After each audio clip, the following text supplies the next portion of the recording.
Ibihe byiza kuri wowe dukurikiye kuri Baza Muganga. Nyuma y'uko tumaze kwigisha indwara ya angine, ibimenyetso byayo, uko ivurwa, ibiyitera n'amoko atandukanye ya angine, uyu munsi tugiye kureba ingaruka zishobora kuba ku muntu warwaye angine.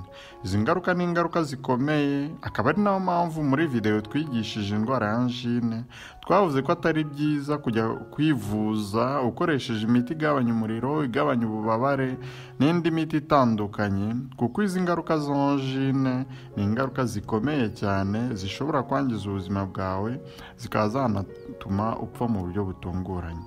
Njye nitwa Dr. Safari Bizimana, mbashimiye kuba mudukurikiye. Nimba ari ubwa mbere ubonye amavideo yacu, reba munsi y'iyi video ahantu handitse subscribe uhakande, ukande no kuri like. Kandi nimba ufite ikibazo, ureba ahantu handitse comment cyangwa commentaire, wandikemo ikibazo cyawe turaza kugusubiza. Hari ingaruka enye za angine zikomeye cyane zishobora kwangiza ubuzima bwawe, zishobora gutuma upfa mu buryo butunguranye. Ingaruka ya mbere niyo bita phlegmon periamygdalien. Phlegmon periamygdalien ni igihe mu muhogo wawe haba habyimbye, ariko hakabyimbira igihande kimwe, uruhande rumwe. Aho ngaho mu muhogo rero haba ingingo zitwa amygdale, zimwe ubona iyo umuntu yasamye cyane ukabona utuntu tumeze nk'utubyimba inyuma. Ko rero iyo umuntu yarwaye angine, cyane cyane iyo angine yatewe n'amabakteri, hahandi urwara umuriro mu buryo butunguranye, ukaribwa mu muhogo cyane, kubirindura ijosi bikanga, aho ngaho bishobora guhinduka igihe utivuje neza. Hahandi umuntu ajya kwivuza akajya mu bavuzi gakondo bakamukuba mu muhogo, ngo bari kumukuba agapfura, ngo bari kumuvura agapfura, bishobora kwihindura aho ngaho hakabyimba icyo kibyimba kikuzuramo amashira. Iyo cyuzuyemo amashira rero umuriro urazamuka cyane ukaba mwinshi, noneho ukaba wagira ibintu bimeze nko kugagara, ukagagara ijosi. Iyo wagagaye ijosi rero biba bisobanuye ko muri uwo muhogo wawe habayemo ikibyimba kirimo amashira. Muri ibi bihe rero iyo byagenze uko nguko biba bisaba kujya kwa muganga. Wagera kwa muganga icyo kibyimba bakakimena, ayo mashira bakayakuramo, noneho bakagutera imiti y'amaserumu irimo antibiyotike. Bamara kuguha iyo miti mu minsi 7 ugakira ugataha. Iyo utabikoze uku nguku ukarangara mu rugo, bishobora kuguhitana, kuko ya mashira ashobora mikrobe y'amashira ashobora kwinjira mu maraso, yagera mu bwonko akagutera icyo bita mugiga, maze bikaba byaguhitana mu buryo bwa vuba vuba. Icya kabiri tugomba kumenya ni icyo bita abcès rétropharyngé. Iyi ni ingaruka ikomeye cyane, nayo ishobora kuza nyuma y'uko warwaye ya angine yatewe n'amavirus. Nyuma yaho ya angine yatewe n'amavirus ikikomplikamo angine yatewe n'amabakteri cyangwa izo mikrobe, byakwihindura uko nguko, bikaza mu gihe utari kwivuza vuba, mu gihe utihutiye kwa muganga. Izi mikrobe twise cyane cyane ama streptocoque beta hémolytique du groupe A, akaba yakora ikibyimba inyuma y'umuhogo. Ntabwo ari ibintu biba bigaragara cyane, ariko igihe umuntu yarwaye abcès rétropharyngé, akenshi ijosi rirabyimba, no kubibona hanze ukabona umuntu ijosi ryarabyimbye. Iyo byagenze uko nguko rero, no kubirindura ijosi ngo urebe iruhande iburyo cyangwa ibumoso biba bitagishobotse, uba ufite umuriro mwinshi cyane. Ahangaha rero nabyo biba bifite ingaruka y'uko icyo kibyimba, ayo mashira ashobora kwinjira mu maraso akazamuka mu bwonko, akagutera icyo bita mugiga cyangwa encéphalite cyangwa meningite. Ibi ngibi bikaba byaguhitana. Mu kukuvura rero baguha imiti y'amantibiyotike bashize mu maserumu. Bamara kuguha imiti y'amantibiyotike bakaguha indi miti igabanya umuriro, maze bakakwitaho. Nyuma y'igihe runaka, iminsi 7, iminsi 14 ugataha. Hari igihe bishobora kugera no mu minsi 21 bitewe n'ingano y'amamikrobe n'uburyo warembye, kuko ahangaha ushobora kuba warivuje ukivuza nabi, ukagenda bakagupfura, ukagenda ukifatira imiti mu mafarmasi, bikagenda bigakira bikoroha. Nyuma y'igihe runaka bikongera bikagaruka, noneho byazagaruka inshuro ya 4 cyangwa ya 5 bikaza byakomeye uku nguku, ugasanga byaje mu iki kibyimba bita abcès rétropharyngé.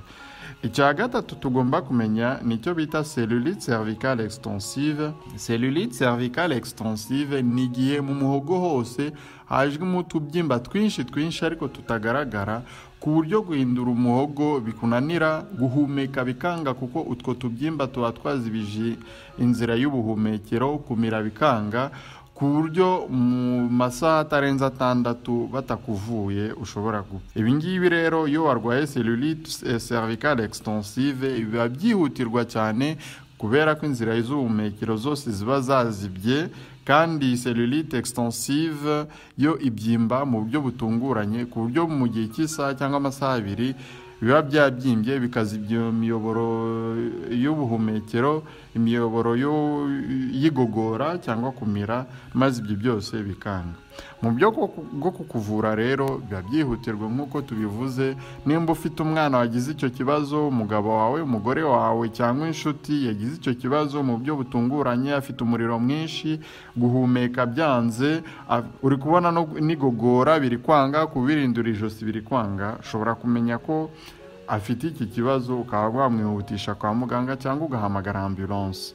Iyo ageze kwa muganga rero icyo bamuha cya mbere ni ukumwongerera umwuka, bakamuha antibiyotike nyinshi, maze bakamukorera icyo bita cervicotomie, bakamukorera na drainage utwo tubyimba, bakatumena ayo mashyira barimo, ayo mazi barimo bakayakuramo, maze bikabyimbuka akongera kubona uburyo bwo guhumeka.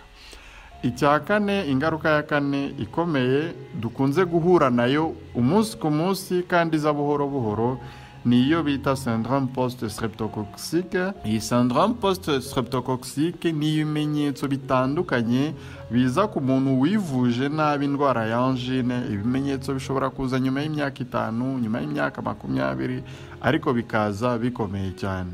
Muri ibi bimenyetso hari icyo bita rhumatisme articulaire aigu cyangwa rheumatic fever mu cyongereza. Rhumatisme articulaire aigu ni indwara y'umutima ikunze kuza ku bantu bivuje angine nabi, cyane cyane iyi angine iterwa na streptococcus beta hemolytique du groupe A. Iyi angine rero itera kurwara umutima, nuko mu mutima utuvalve tw'umutima twangirika. Iyo twangiritse rero umutima uba utagishoboye gutera amaraso neza, bityo rero umutima ukabyimba, maze nyuma y'igihe runaka ugatangira gukorora, ugatangira kunanirwa guhumeka, ibirenge bikabyimba, ukagaragaza bya bimenyetso byose biranga umuntu urwaye umutima. Bazagupima aslo antistreptolysine O, bagasanga iri positif, bagasanga yarabaye nyinshi kubera ya mikrobe warwaye, ukajya wivuza nabi, maze bikagutera kurwara umutima.